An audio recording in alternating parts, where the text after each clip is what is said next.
What is going on, guys? It is Wrestlelamia here, back with some more news. Join us now as we look at the wildest news stories and rumors you need to know, including WWE Day 1 cancelled plans, a female legend wrestler passes away, Nia Jax's shocking new career, why Rey Mysterio wasn't on Raw, Drew McIntyre blames Becky Lynch, and much more. Be sure to subscribe and hit that notification bell for daily wrestling videos, and follow us on Facebook for exclusive lists. Now let's do the intro and get straight into our first story.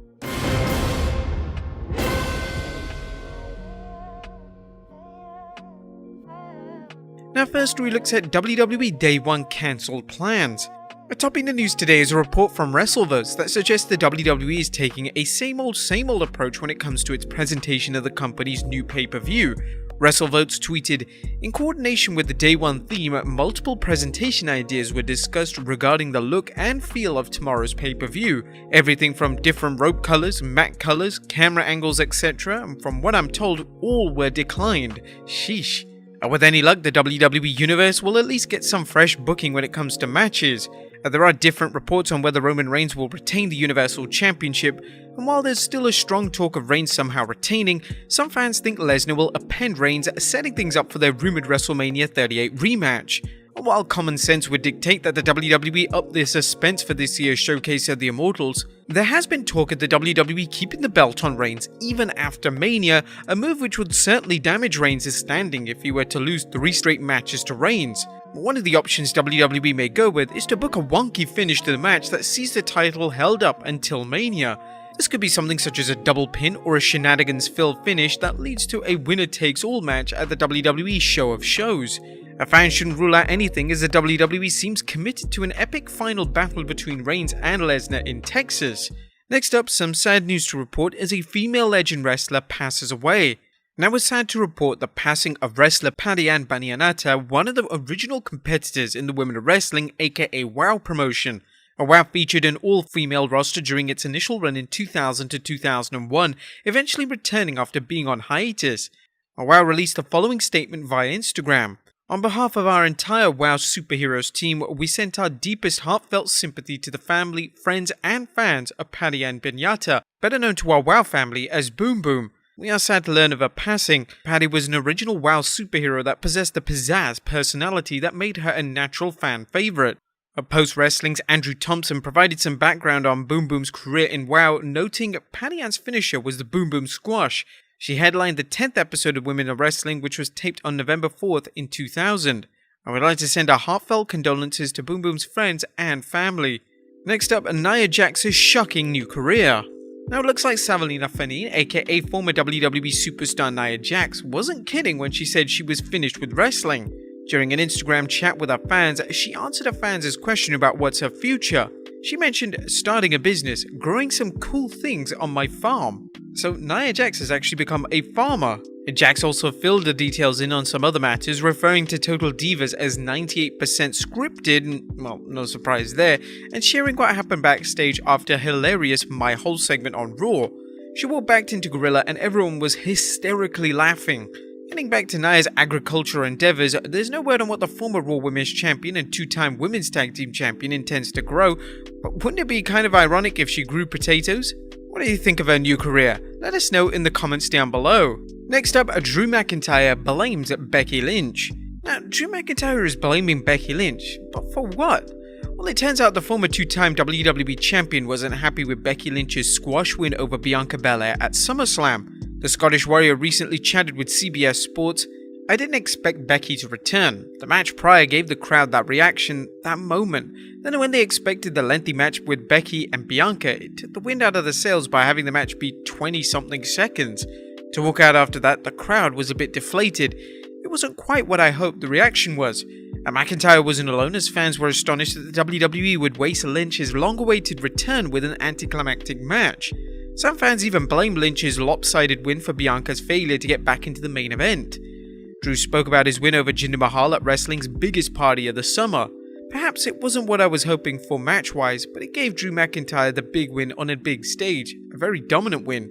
Even though sometimes I'm like, I want to go out there and have the best match possible and do all the cool near-fall stuff, sometimes you have to be safe from yourself and protect the character and elevate the character. That was about elevating Drew McIntyre, and I did do that on a huge stage.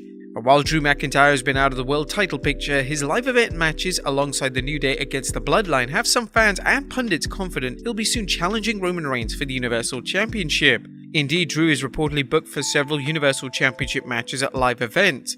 Now, whether Drew will challenge Roman Reigns or Brock Lesnar won't be known until after Saturday's pay-per-view. We'll definitely be covering day 1, so be sure to tune in. Next up, Drew talks Jeff Hardy's last WWE match and turning heel. Drew McIntyre has been making the rounds when it comes to interviews, including a recent chat with DAZN News.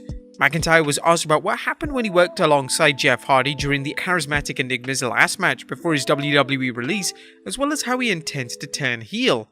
Regarding Hardy, Drew noted, "For one, as usual, the internet can take something and blow it out of proportion. But all I'll say on the matter is I just want what's best for Jeff and for him to be healthy. As long as he's good, as long as he's healthy, as long as he's happy with his family, then Drew McIntyre is happy."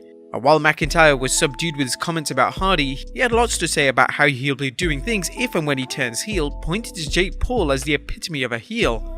Number 1 heel in the world right now, so when I have that big heel turn down the line, I'm gonna start taking tips from that guy as everybody freaking hates him. When asked who is the Jake Paul of WWE, Drew commented, "Would have to say Corbin before the Happy Corbin thing.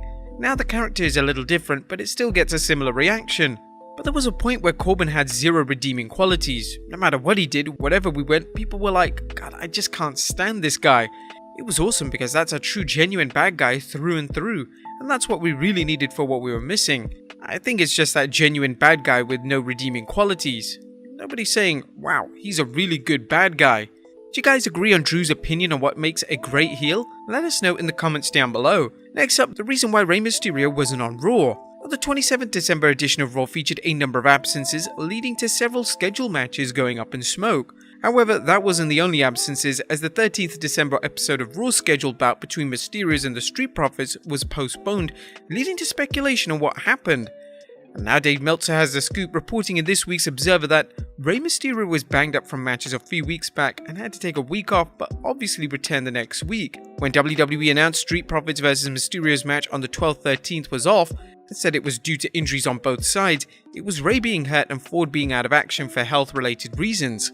Mysterio recently turned 47, and while he still performs at an incredible level for someone with a career dating back to 1989, his body has been beat up throughout the years, requiring a number of surgeries and physical rehabilitation treatments. Next up, Miro out with an injury. Speaking of injuries, reports are coming in that Miro's recent absence may be due to a hamstring injury he suffered. Fightful Select reports that the former TNT champion has been working with a hamstring injury, including his 2 appearances in the AEW World Title Eliminator Tournament. Wrestling Inc. speculated on when fans should expect him back.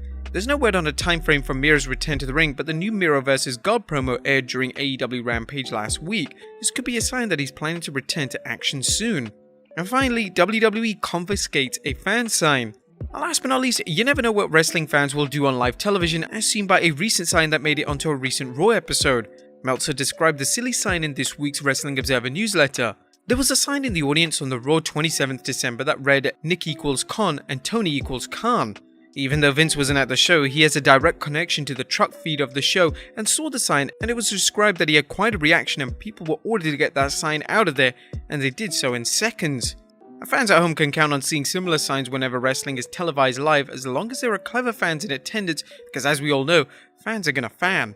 But on behalf of everyone here at Wrestlelamia, we're wishing you a safe and happy new year. Thank you for all your support throughout this year and the previous years before that anyway, but we're definitely getting ready for bigger and better things in 2022. As always, I'll see you next year with some more wrestling content.